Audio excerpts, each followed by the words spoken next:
মঞ্চে দাঁড়াইয়েই বহসের চ্যালেঞ্জ ছুটতে থাকে। নীল আকাশের নিচে যদি কোনো আলেম থাকো আমার সাথে বহস করতে আসো, আমি কুরআন হাদিস ইজমা কিয়াসের দ্বারা প্রমাণ করে দেব নবী আলিমুল গায়েব, নবী আজিম নাজির।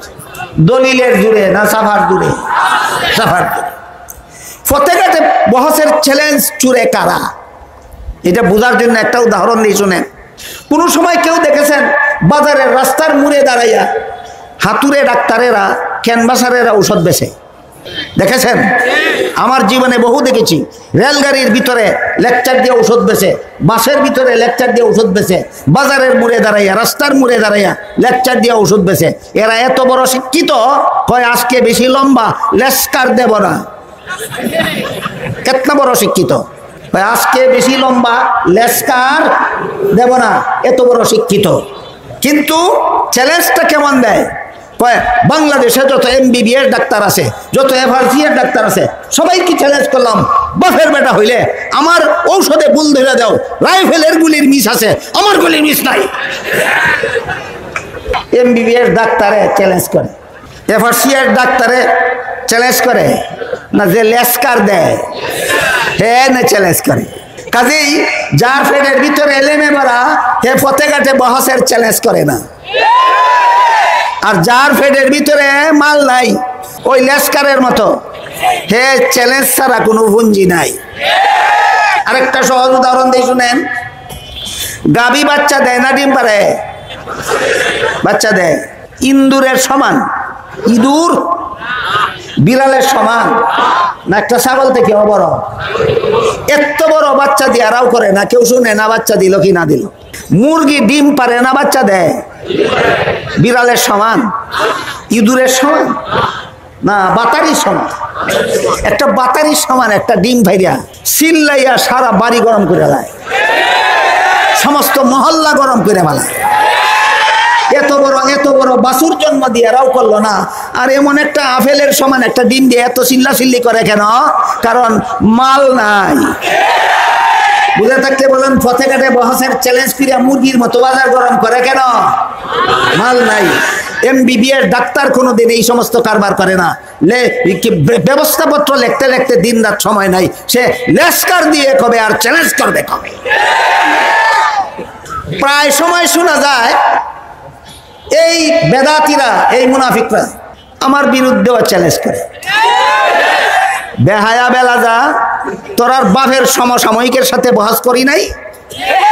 তোরার দাদার সমসাময়িকের সাথে বহাস করি নাই? তাহলে আমি তো তোরার বাপের সমসাময়িক, আমি তো তোরার দাদার সমসাময়িক, আমার সাথে বহাসের চ্যালেঞ্জ করার মানে ইত্রামি ছাড়া আর কিছু নয়।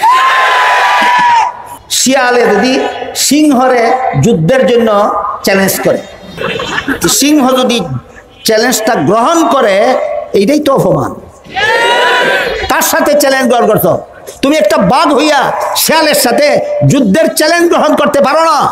না পারে। বাঘের পক্ষে সাজে শিয়ালের সাথে যুদ্ধের চ্যালেঞ্জ গ্রহণ করতে পারে না। এই শিয়াল, তোর যদি এতই লড়াই করার সাহস থাকে, তোর মতো আরেকটা শিয়ালের দরজা। আমি বাঘ রে, তুই চ্যালেঞ্জ করিস না, আমি ধরলে গিল্লালামু।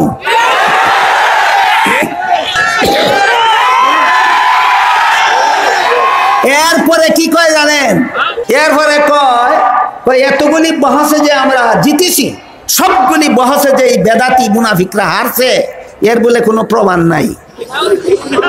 ও ব্রাহ্মণবাড়িয়ার মুসলমান, কিছু প্রমাণ আপনারা দেখাই। ব্রাহ্মণবাড়িয়ার মুসলমানদের কিছু প্রমাণ দেখাই। সাহাবাজেরা কয় কওমি আলেমরা যে বহসে জিতেছেন, বেদাতিরা যে হারছে, এর বলে কোনো প্রমাণ নাই। আগে ব্রাহ্মণবাড়িয়ার মুসলমানদের জন্য বলি। ব্রাহ্মণবাড়িয়ার বাদুগরে বহস হয়েছিল 4-3-1973 সালে।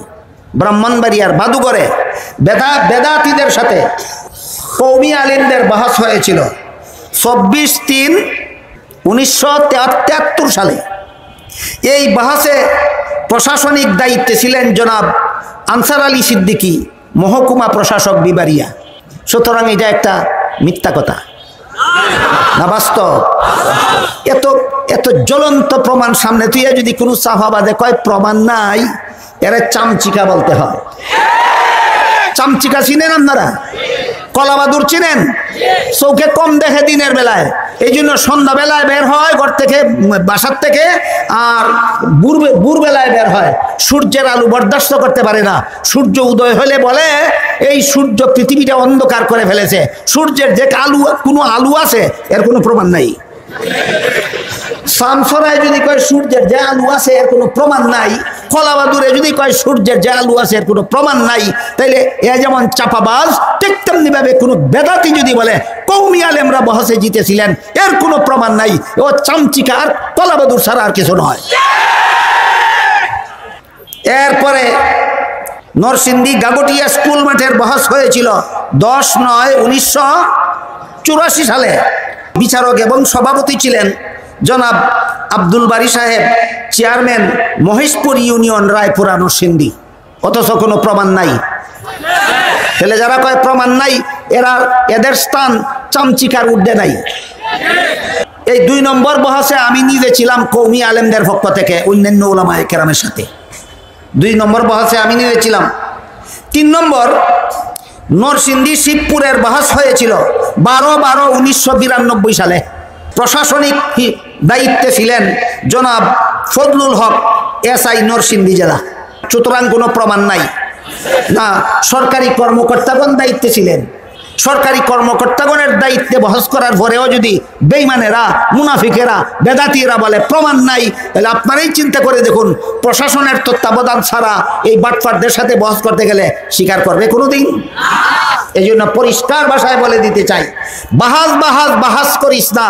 যতগুলি বহসে পরাজয় বরণ করেছস, আগে মেনে নে। মেনে না নিলে আগে বিচার দে, বহসে গেছিলে কেন, তারপরে নতুন ভাবে বহসের কথা বলবে।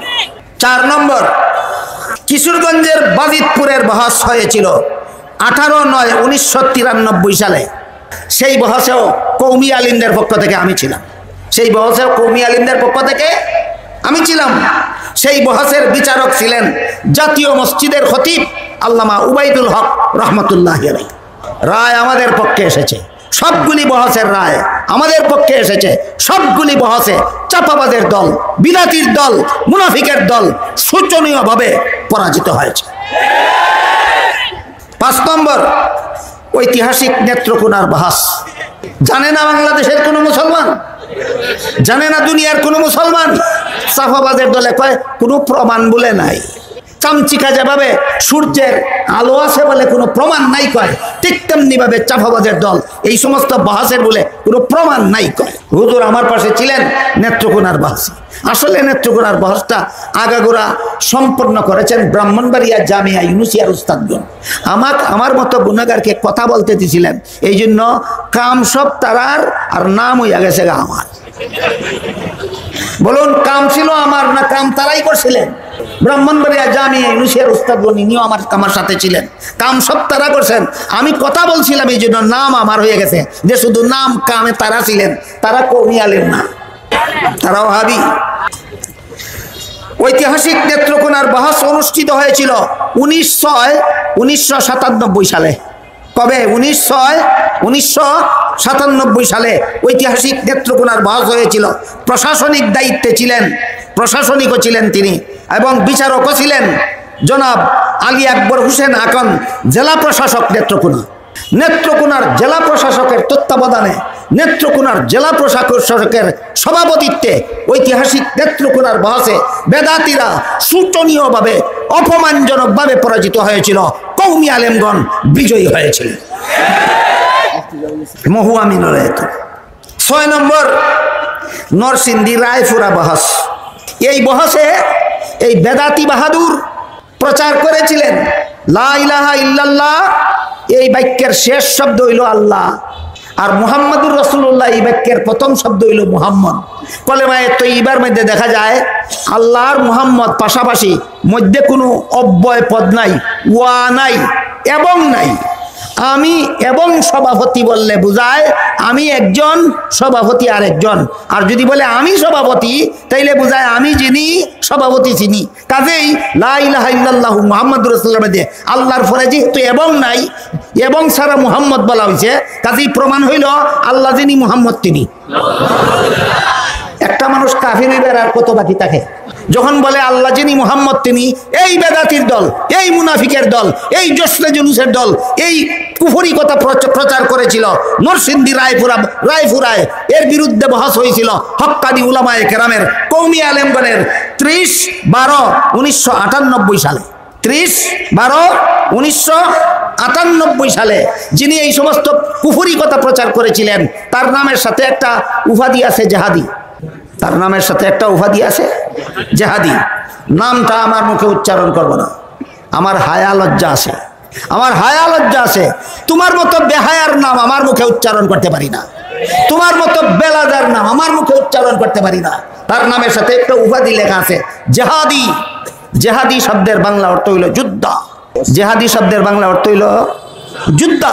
ব্রাহ্মণবাড়িয়ার মুফতি সাহেবের নেতৃত্বে, ব্রাহ্মণবাড়িয়া মাদ্রাসার আসাতেজায়ে কেরামের নেতৃত্বে গেলাম আমি গুনাহগার বাহাস করতে।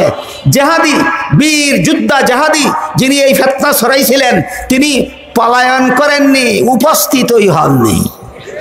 বলেন পলায়ন করছে না? আইসই না। এত বড় জেহাদি, এত বড় বাহাদুর, বলেন এই সমস্ত বেহায়া বেলাদাদেরকে আর কি বলবেন? একটা কিচ্ছা কইয়া কথা শেষ করি।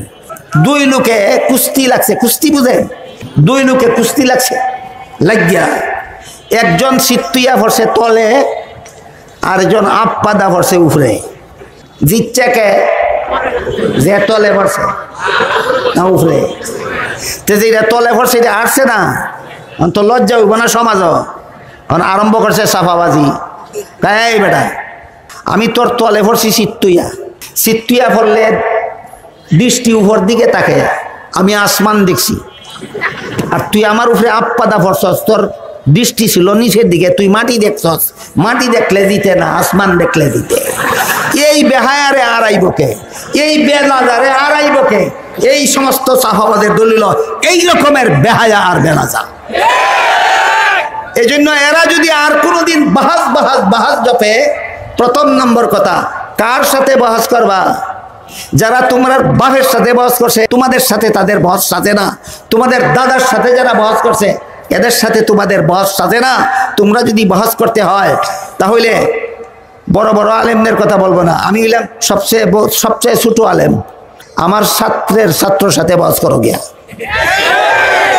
আমার ছাত্রের ছাত্র আছে, তোমাদের সাভার দাঁত বেঙ্গালি বহসে আসলে। আর আমার ছাত্রের সাথেও বহস করবা কবে?